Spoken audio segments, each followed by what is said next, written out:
Bom, já havia saudado a igreja, né? Então vamos abrir a palavra do Senhor, né?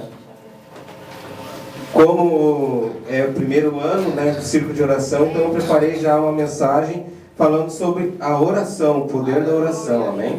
Aleluia! Então vamos abrir em 1 Timóteo 2, 1 ao 8, amém?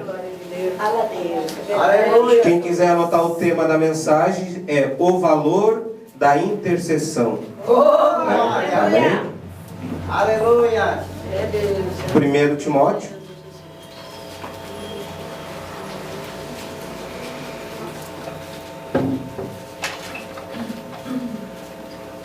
2, 1 a seguir, amém? Todos acharam? Então, quem trouxe a Bíblia, diga amém. Quem não trouxe, disse misericórdia. Vou comprar uma. Amém? E quem não tiver, então, que peço que a gente providencia, né? Porque tem uma coisa que o povo esquece. Como é que se vence a tribulação? Como é que se vence o diabo? Jesus ensinou. É com a palavra. Não tem outra maneira. Você vence só com a palavra. E nós andar desarmado, nem com canivetinho, às vezes aquelas bíblias de bolso, né? Daí fica complicado, né? Vamos ler então tudo junto. Admoesto-te, pois, antes de tudo, que se façam deprecações, orações, intercessões e ações de graças por todos os homens. Amém? Pai querido e Pai amado, vamos agora, segundo a Tua vontade, falar da Tua palavra, que vá segundo a necessidade de cada um, em nome de Jesus. Amém. Podem sentar, igreja. Muitas vezes, né, nós caímos num grande erro. É o cotidiano da população, das pessoas. Mas nós somos pessoas diferenciadas. Nós falamos muito e oramos pouco, né? Nós reclamamos muito e pedimos pouco, né? Então aqui começa já dizendo, ele está admoestando, pois, antes de tudo, quer dizer, antes de você fazer mais nada, o que ele ensina? Que façam deprecações, orações, intercessões e ações de graça por todos os homens. Então, muitas vezes você vê um problema. De vez você alugar o ouvido da vizinha, né? Faça o seguinte, antes de abrir e sair para a rua, antes de sair do teu quarto, dobra os teus joelhos e coloca ali o teu altar de oração todos os dias. Senhor meu Deus, meu Pai, eu quero agora em teu nome. E você começa primeiro a amarrar e destruir todas as obras das trevas. O povo ouve muito. Quem é que conhece a palavra? Diz assim, ó, com fé, a fé move montanhas. Quem concorda diz amém. É errado? A fé não remove montanhas. A palavra diz, se você tiver fé e dizer, então quer dizer, não adianta você ter fé, você tem que falar, tem que determinar. O cristão muitas vezes tem fé em Jesus, mas você não manda o mal embora. Né? Bem-vindo o cachorro, eu não tenho medo do cachorro, o cachorro bem-vindo, eu não tenho medo. Mas se ele vir, você não repreender, ele vai te pegar, vai te morder, agora sai daqui. Muitas vezes o inimigo vem, eu tenho que falar, ai Jesus, socorro, e o inimigo vem vindo, ai Jesus, socorro, e o inimigo vem e pega, ai Jesus, socorro. Mas por quê? Por que tu não manda embora? Em nome de Jesus, sai fora, em nome de Jesus, né? Vai, te repreendo. Às vezes o mal começa a vir e você pede socorro. O povo de Israel, quando estava lá, estava na frente do mar e atrás vinha o exército. E o povo começou a fazer o quê? Clamar, socorro. Daí Moisés, o que falou? Falou, ó Senhor, e o que Deus respondeu? Por que clamais? Diz, marcha. Né? Quem conhece mais ou menos a história do povo, vocês vendo, por isso que é bom você estudar e ver a parte da geográfica. Se você ver, tinha um caminho seco, a qual Abraão veio para o Egito e voltou. Isaac veio para o Egito e voltou. Né? Então tinha o caminho dos peregrinos dos mercadores, a qual tinha um canto ali que eles passavam seco. Agora vamos fazer uma pergunta. Então, por que Moisés me pega todo aquele povo e me vai em direção ao mar? Né? Por que ele não foi pelo caminho seco? Né? Muitas vezes a gente lê a palavra, o Senhor abriu o mar. Mas vamos fazer a primeira pergunta: por que ele foi para o mar então? Por que ele não quis ir para o caminho seco? Porque muitas vezes a gente não entende o mover de Deus. Ele teria que usar o mar como arma para matar os egípcios. Muitas vezes você olha uma coisa com os olhos carnais. Aqui é o melhor para mim. Mas às vezes não é o melhor para ti. Para ti é melhor o outro lugar. Quando você pega e começa a agir segundo a vontade de Deus, você começa a perceber que você vai se contra o natural.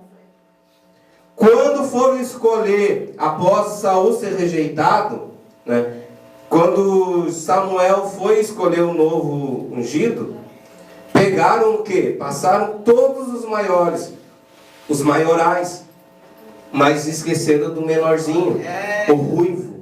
Quem conhece a história sabe que Davi era ruivo. Quem sabia? Só eu? O pastor também. O que significava naquela época ruivo, pastor? A pessoa rejeitada, era excluído, era amaldiçoado, era aquela pessoa a qual dizia: esse aí fez um pecado. Então, o pai cometeu, alguém, naquela época era assim, que os filhos levavam o pecado dos pais. Depois da lei acabou com isso, mas antes tinha esse problema. E o que aconteceu? Ele era rejeitado, é ruivo, não presta. Vai fazer o quê? O normal, que era o cuidar a tarefa caseira, que era cuidar das ovelhas. Prova está que quando teve uma guerra, os seus irmãos que foram para a guerra, ele foi o quê? Levar comida. Foi fazer o serviço comum, caseiro, o excluído. Mas quando você tem a certeza, Deus sempre pega os excluídos. Amém? Porque a palavra do Senhor diz que Ele não olha o exterior, Ele não vê como os homens vê. Nós vemos o exterior, mas Deus vê o interior. Ele vê o coração das pessoas. Por isso que quando você vê uma situação, ou quando olhavam um tempo para trás para mim, diziam: esse cara não tem mais saída, esse cara não tem mais solução. Daí você vai dizer: você nunca conheceu a palavra? Não, eu era filho de pastor, minha mãe era pastor, 80% da minha família convertida, evangélica. Eu me criei indo à igreja. Eu ia na igreja, mas a igreja não fazia parte da minha vida. Eu sentava, mas meus pensamentos estavam no mundo. Prova está que quando aconteceu tudo, eu dizia: agora não tem mais volta. Porque eu fiz consciência, eu fiz sabendo que eu estava fazendo as coisas erradas. Não tem mais jeito. Mas quando Deus quer realmente mudar uma pessoa, não importa o que tu fez, Ele não importa o passado. Ele olha para a pessoa e o que faz? É muito mais fácil usar quando você não tem mais aquele pensamento assim: eu não sou mais ninguém. Porque quando você pensar que é alguém, Ele não pode te usar. Deus não usa alguém, Deus usa ninguém. Moisés passou 40 anos achando que era alguém, quando ele estava lá sendo preparado para governar lá no Egito. Depois, quando ele viu e cometeu um homicídio, ele foi para o deserto achando que era um ninguém. E depois, quando ele retornou 80 anos depois para buscar o povo, ele aprendeu a ver o que Deus usa, que Ele faz com um ninguém. Prova está que quando ele chegou para os seus irmãos e falar da parte de Deus, ele falou: o que tu quer falar da parte de Deus? Porventura tu também vai me matar? Então é assim, muitas vezes você chega a falar da palavra de Deus, a pessoa diz: mas quem tu pensa que é para falar da parte de Deus? Tu por acaso é Deus? Quando Deus escolhe alguém, Deus capacita alguém, Deus envia alguém, falar em nome dele, ele é com ele, amém? Porque Deus escolhe, capacita e envia. E ai daqueles que se levantar contra os seus ungidos. A palavra diz assim, que eu estarei convosco todos os dias. É um erro então você pensar que está só. Muitas vezes a gente cai nesse erro. nós achamos que não temos alguém do nosso lado, estamos sozinhos. Engano, não faça isso, você está negando Jesus. Porque a palavra diz que quando nós aceitamos Ele e nós deixamos Ele e o Pai, vem e habita e manifesta em nós. Então como você vai pensar, estou só? A palavra diz assim, vocês me deixarão, mas eu não estarei só, porque eu faço a vontade do meu Pai. Amém? Então tenha essa certeza que Deus é contigo. Pode estar muitas vezes sem alguém do lado, mas tenha certeza que Deus é contigo. Nunca pense, porque Satanás quer pensar que você é um ninguém. Satanás quer dizer assim, ó, você está sozinho. Porque no momento que ele começa a minar o teu pensamento, pronto, se foi, né? Então ele procura sempre agir. E aí que a gente volta nas intercessões. O valor de uma intercessão. Por quê? Porque quando tudo isso aconteceu comigo e eu não quis mais saber da igreja, a minha mãe foi lá e disse assim, ó, meu filho, por que tu não volta para a igreja?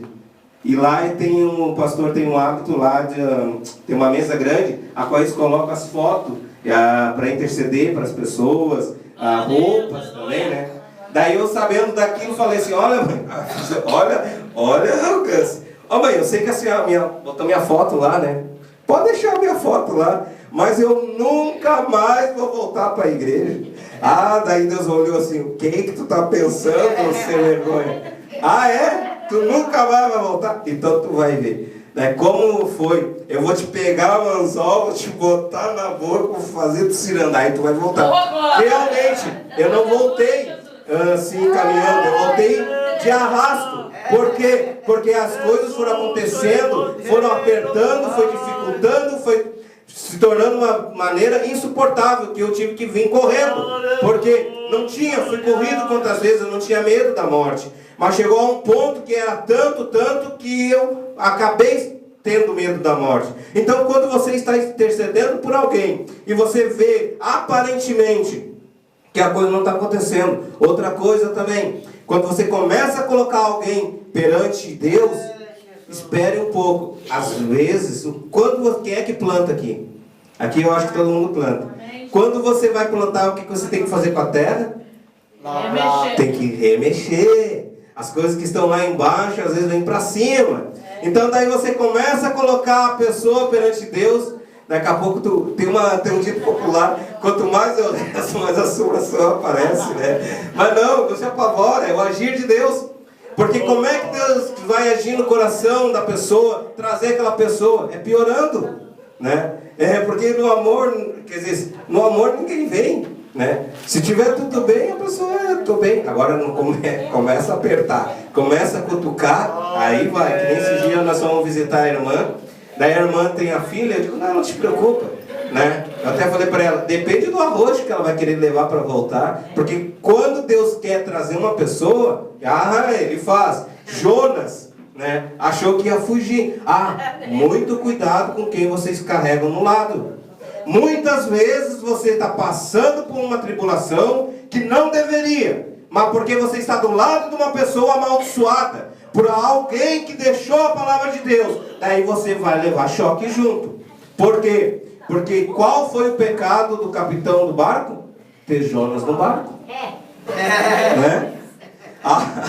Até eu até imagino, ô infeliz, o que tu fez? O que eu vou ter que fazer contigo para te salvar? Daí me joga no mar. Né? Então, muito cuidado. A gente às vezes, né, é bom de coração, vê a irmã passando, mas às vezes você tem que ter uma noção. Se a pessoa está contra, cuidado com aqueles que são contra pastores. Porque por mais, eu vou fazer uma pergunta para vocês. Deus é cego? Não. Deus é burro? Não. Mas então por que vocês estão chamando? Senhor, por que o Senhor colocou aquela irmã no altar a pregar? Eu sou melhor que ela. Aquela mulher não vale nada, Senhor. Mas olha, cuidado. Porque enquanto ele estiver no altar, Deus é com ele. Um exemplo bem claro, Saul. Quem conhece a história de Saul e Davi? Saul não foi rasgado o reino, a qual Deus não tinha ungido Davi, a qual Saul não começou a perseguir Davi. Me diz um trecho que Davi usou a espada contra Saul. Nenhum. E quando ele teve a oportunidade, que ele pegou e provou que poderia matar, que ele cortou ali a veste, o manto, ele falou assim: longe de mim ferir o ungido de Deus. Então, muito cuidado. Muitas vezes a gente pega a maldição por causa que se levanta contra o ungido de Deus. Por mais errado que ele esteja, por mais coisa. Ah, pastor, mas o seguinte, daí vamos no inverso. Suponha que, pastor não amaldiçoa ninguém. Porque não tem como amaldiçoar o que Deus abençoou. E não tem como abençoar o que Deus amaldiçoou. O que acontece é que muitas vezes Deus nos usa para dar o veredito. Mas a pessoa que buscou, entendeu? A pessoa com as suas ações buscou aquilo para si. Daí Deus usa o pastor simplesmente para dizer: olha, a palavra diz isso, isso, isso. Tu está me amaldiçoando? Não, tu buscou a maldição. A palavra diz: não adulterarás. Daí a pessoa adultera. Daí você fala: tu te ferrou, meu amigo. Agora daqui para frente essa maldição em cima de maldição, até tu procurar o pastor e pedir perdão, porque ninguém sai sozinho. Porque o único pecado que é no corpo é o adultério, fornicação. Isso não tem. Tu não sai sozinho. O demais, tu pede perdão, tu te livra. Porque esse é pecado do corpo. E agora me diz como é que um morto vai conseguir falar com Deus. A palavra diz em Isaías que os seus pecados, as suas iniquidades impedem. E Deus não ouve morto. Precisa ser ligado. Tu está desligado. Como é que tu... É a mesma coisa que quando cai um animal no lodo. Tu precisa de uma corda para alguém puxar. Tu precisa que o pastor venha orar por ti e te ligar de novo. Aquele que encobre as suas transgressões nunca prosperará. Mas aqueles que a confessam e as deixa, alcançará o quê? Misericórdia. Então não adianta, a tua oração não vai subir, tu está no pecado. O teu jejum, tu vai morrer jejuando, tu está passando fome. Para de passar fome. Não vai, porque a tua oração, o teu jejum não sobe pelo teu pecado. Te arrepende enquanto dá tempo, antes que comece a vir as maldições, porque a palavra diz que ele alcançará, assim como as bênçãos. Você não corre atrás de bênção, as bênçãos chegam até você, né? Mas maldições também. Pastor, então está amaldiçoando. Não, só estou falando, te arrependa. Deus não tem prazer na morte do ímpio, mas tu tem que anunciar. Qual o nosso trabalho, pastor? Como atalaia, anunciar o que? Olha, vai vir um inimigo. Como é que eu me livro das prestações de conta no futuro perante Deus? Anunciando. Quando vejo alguém no pecado, tu tem que denunciar o pecado. Porque a palavra diz que quando o atalaia ver o inimigo e não avisar, e um daqueles for pegado despercebido, o sangue do inocente é sobre ele. Como é que tu te livra? Anunciando. Se o cara não quiser se arrepender, não quiser se converter, só posso fazer o quê? Nada. Não posso perder nenhuma noite de sono. Porque tu que quer? A minha parte nós fizemos, né, pastor? Nós comunicamos, nós avisamos, nós oramos, nós intercedemos. Nós estamos, não importa a hora, é 2 horas, 3 horas, está com problema, a gente está sempre ali. Mas nós não podemos passar a mão por cima do pecado. Porque a palavra diz que a ira do Senhor é sobre aqueles que praticam e consentem. Não é só aqueles que fazem, mas se eu consentir, então quer dizer, eu não quero pecar, mas daí se eu passar a mão por cima de quem está pecando, eu estou pecando igual. Então eu vou levar chumbo junto.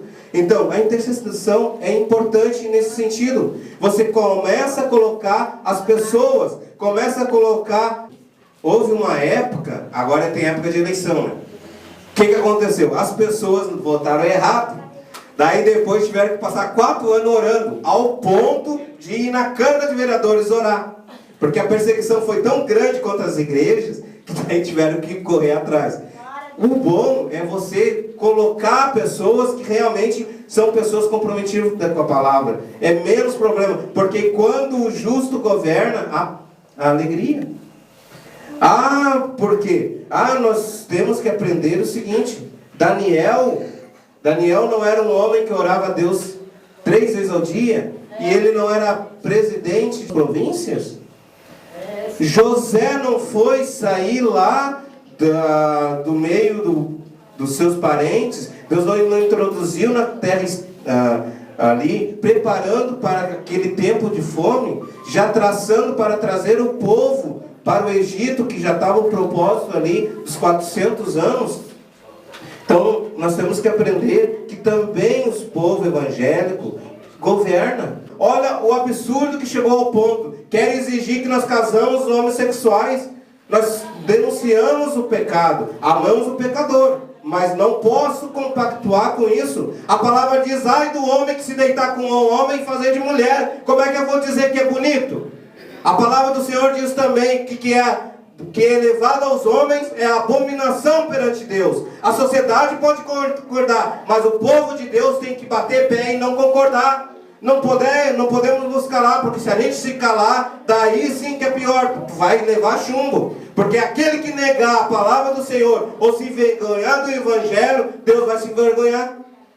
Nós temos que anunciar essa época agora, para deputado estadual, federal, vamos votar em pessoas que estão comprometidas com a palavra, para que assim o pastor possa continuar fazendo o trabalho dele na rádio, para que não possa proibir daqui uns dias de ele evangelizar, para que não possa proibir daqui uns dias de fazer uma oração contra a obra das trevas, como daqui a pouco quer proibir falar em demônios, daqui a pouco você não pode dizer que a pessoa é endemoniada, porque quando tu te liberta, o demônio tem que ir embora.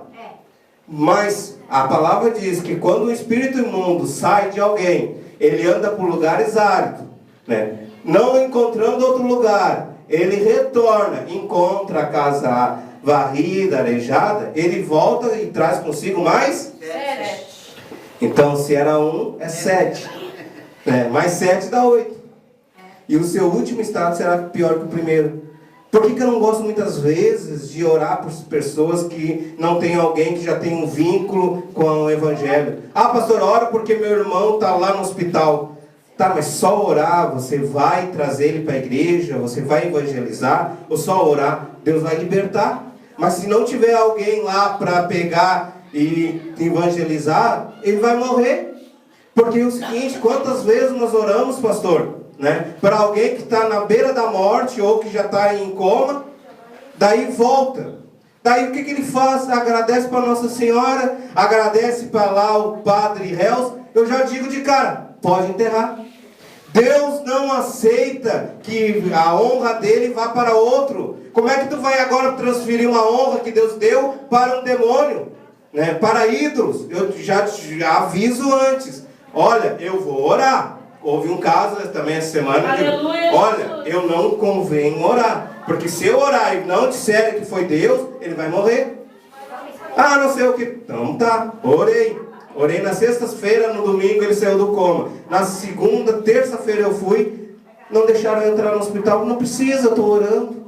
Já estou orando, estou passando óleo. Eu digo, tá, orando. Quando estão morrendo, pede oração pra gente, né? Agora, quando é curado, tá todo mundo. Então eu digo, pode enterrar.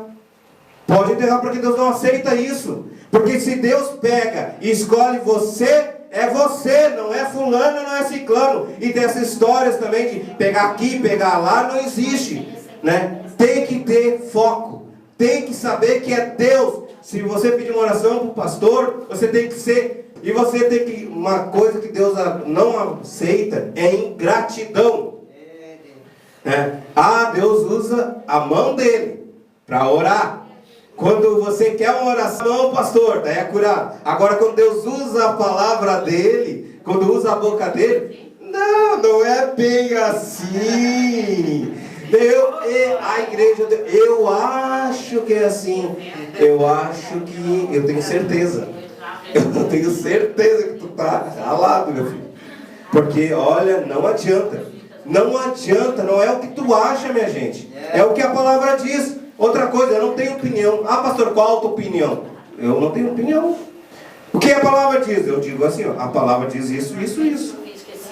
Ah, mas olha, eu só sei o que a palavra diz. É aqui, ó. Então, tá aqui eu faço, não tá aqui não faço. Não adianta vir alguém inspirado, não sei o que, agora tu pode fazer isso, aquilo. Tá, mas a palavra não diz isso. Não, mas aqui, que Paulo falou, se vier alguém, né, que não for né, nem que seja um anjo aparecer perante vocês e disser alguma coisa que não for o que nós anunciamos, não deem ouvidos. O que o povo hoje em dia fica levando inventos de doutrina? Vem um e fala uma bobagem aqui, vem um e fala uma bobagem lá, e a pessoa diz, olha, é incrível. É mais fácil as pessoas acreditar naquelas coisas assim, que são ridículas, do que a palavra. Né? Vem um, fala uma coisa, pô, que bonito. Olha, gente, nós temos que ver o que a palavra diz. Então, intercessão, o poder da intercessão. O que diz a palavra também, né? Se eu não me engano, é Tiago 5,16, que aquele que conseguir converter um pecador do seu caminho, né? Vamos ver se é isso mesmo. Aleluia. Deus da glória. Aleluia, Jesus. Meu grande Deus. Bendito é o nome santo do Senhor. Aleluia. Tiago. Deus da glória. 5,19. Errei, né? 16. Irmãos, se alguém dentre vós se tem desviado da verdade e alguém o converter, saiba que aquele que fizer converter do erro de seu caminho um pecador, salvará da morte uma alma e encobrirá uma multidão de pecados. Olha só a responsabilidade que Deus dá para nós, né? Porque nós temos que estar sempre atento. Você tem que estar orando. Senhor, eu coloco a fulana, né, irmã fulana, que está passando um momento de tribulação. Senhor, fortaleça, firme os pés dela, Senhor. Não, firme, dê ânimo, coragem, né, para que ela não possa parar, não possa desistir. Vai, incentiva. A oração é a mesma coisa que você tem uma árvore, né, a qual você tem que pegar e colocar água. A oração é isso. E o que é? Mas às vezes quando você também tem que ver que ela está meio fraquinha, você tem que colocar um adubo. Às vezes quando você tem que pegar também, chegar, irmão, como é que está? Deixa Deus agir. Às vezes um salmo, um provérbios, uma palavra vem ali, aquilo, olha, vem e fortalece aquela planta. Muitas vezes a gente quer, né, que as coisas aconteçam, mas a gente não quer fazer acontecer, não ora.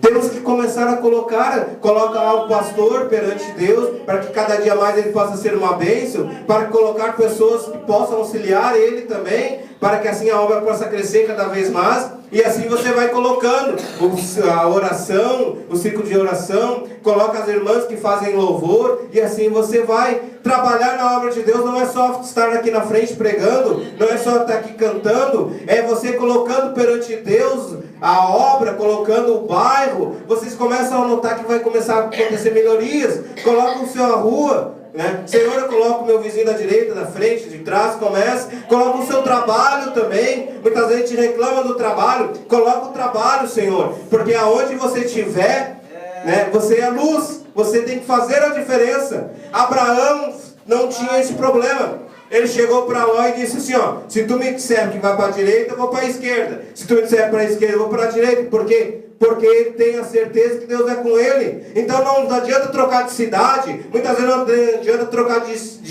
serviço. Deus é contigo aonde você estiver. Deus vai te abençoar onde você está. Apenas coloque perante Deus. Eu pensava assim, como é que Deus vai me abençoar no cemitério? Pastor, uma vez fizeram uma campanha, e lá na igreja praticamente são todos empresários e pessoas autônomas. E eu, como servidor público, né, trabalhando no cemitério, daí o pastor vem e faz aquela oração para abençoar a prosperidade. Eu digo, eu como servidor no cemitério, o que vai prosperar lá? Só morto, né? Mas eu não ganho por comissão, estou ferrado, como se diz, né? Gente, Deus é Deus. Ele pegou e fez com que no mesmo serviço, né, mexeu no meu horário. Hoje eu ganho praticamente 3 a 4 vezes mais. Vamos aplaudir o Senhor, amém? Você não precisa sair do local. Creia que Deus vai te abençoar onde você está. Deus vai fazer você crescer. Mas quanto mais você interceder, quanto mais você orar pelas pessoas, você vai ver a diferença, amém? Para encerrar, então, vamos em João, 1 João 3, 17 e 18. Aleluia, glória a Deus, louvado seja o nome do Senhor Jesus.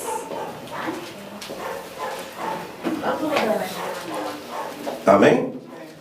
E depois já deixa preparado já se eu não me engano, 3:20. É o 4:20. 1 João 3, 17 e 18. E depois 4:20. Amém? Aqui, ó. Quem, pois, tiver bens do mundo, e vendo seu irmão necessitado, lhe cerrar o seu coração, como estará nele a caridade de Deus? Olha o que a gente vê muitas vezes nos carros. A serviço do reino. Ah, Deus me deu. Daí às vezes, né, ele está indo sozinho, está indo os irmãos indo embora a pé, o cara não oferece uma carona. Tá, mas a serviço do reino de quem? Né? A serviço do reino de quem, né? Vê o irmão ali e vai embora sozinho. Custa muito dar uma carona, né? Ah, vai estragar meu amortecedor, então tu vai começar a dar a pé, então. Porque qual a finalidade de Deus abençoar a pessoa? Para você distribuir os bens. Quanto mais você tiver e mais você repartir, mais você vai ter. Agora, quanto mais você reter, você não vai ganhar nada, porque é a avareza. Muitas vezes a pessoa ora ganha um carro, daí está chovendo, não usa o carro para ir na igreja, porque vai sujar. É complicado. E a palavra já diz assim, ó, como é que o amor de Deus vai estar se tu vê um irmão necessitado, encerrar ali as entranhas? 18. Meus filhinhos, não amemos de palavra, nem de língua, mas por obras em verdade. Eu quero bem a minha irmã, mas bem longe da minha panela. Né? Eu quero bem o meu irmão, mas bem longe da minha casa. Olha, a alegria das vezes a gente é convidar o irmão lá, né? E ter olha, gente, o mundo tem um hábito de quanto mais te sugar, melhor. E quanto não servir mais, que chupou tudo ali, ficou só a carcaça, chupou tudo e se joga fora. Nós é o contrário. Nós temos que ter alegria em dar, ter alegria em convidar o irmão para lá, né? Vamos lá fazer um churrasco, eu estou pagando, porque Deus tem me abençoado. Não vamos ter alegria. Comece a praticar isso. Convida o pastor para lá um final de semana, fazer um churrasco. Ó, pastor, esse aqui é porque muitas vezes criticam os pastores. Ah, o pastor tem isso, tem aquilo outro. Mas quando você está desempregado, quem você vai pedir uma oração? Vai pedir para o pastor. Daí depois você acha que Deus também não vai abençoar ele? Então muitas vezes os pastores são criticados porque prosperam, porque crescem. Mas aquele que dá e dá-vos-á boa medida, sacudida vos darão o seu regado. Porque à medida que você investe no reino, Deus vai te investir mais. Faço um desafio para vocês, que dentro de um ano, aqueles que não começarem a investir no reino, começarem a investir na obra, tem para dar, pastor, eu estou aqui dando uma oferta, o que o senhor está precisando? Cadeira nova? Ah, o senhor quer comprar, o senhor quer alugar um salão maior? Eu vou contribuir por mês para ajudar. Vê se Deus não vai abrir as portas do céu. Por quê? Porque você está investindo no reino, você está investindo para que o evangelho seja anunciado. Deus vai dar condições para você. Porque muitas vezes nós dizemos que amamos a Deus. A palavra diz aqui em 4:20: se alguém diz que eu amo a Deus e aborrece seu irmão, é mentiroso. Não sou eu que estou dizendo, é a palavra, né? Vamos ler para estar dizendo. Se alguém diz eu amo a Deus e aborreço seu irmão, é mentiroso. Pois quem não ama seu irmão, ao qual viu, como pode amar a Deus que não viu? Como eu posso dizer que amo a Deus e não tenho amor pela irmã? Vejo a irmã passando necessidade ou por uma aprovação, não ajudo ela. Quer dizer, ela não foi escolhida, separada por Deus? Não é uma, né? Então, quer dizer, eu estou indo contra a palavra. Nós temos que amar uns aos outros, né? Que os irmãos vivam em união, né? Em Salmos diz isso, né? Que os irmãos vivam em união. Não, porque o que eu vejo é, né? Ai, eu não suporto aquela irmã. Ixi, que mulher chata. Ah, misericórdia, o sangue de Jesus tem poder. Mas aquela mulher, ixi, vem vindo a irmã, já vão vindo assim, né? Mas cadê o amor de Cristo? Se fala muito no amor.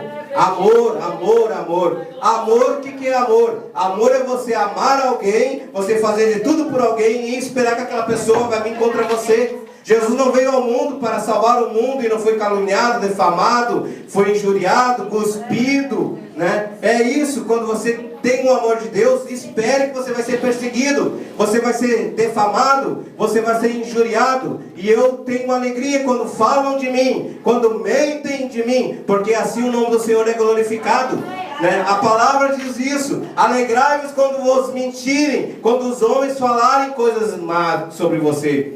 Glorificai a Deus, porque o nome do Senhor é glorificado. E isso é o amor. Mas o que acontece? Deus é amor para mim, mas é crueldade para o outro.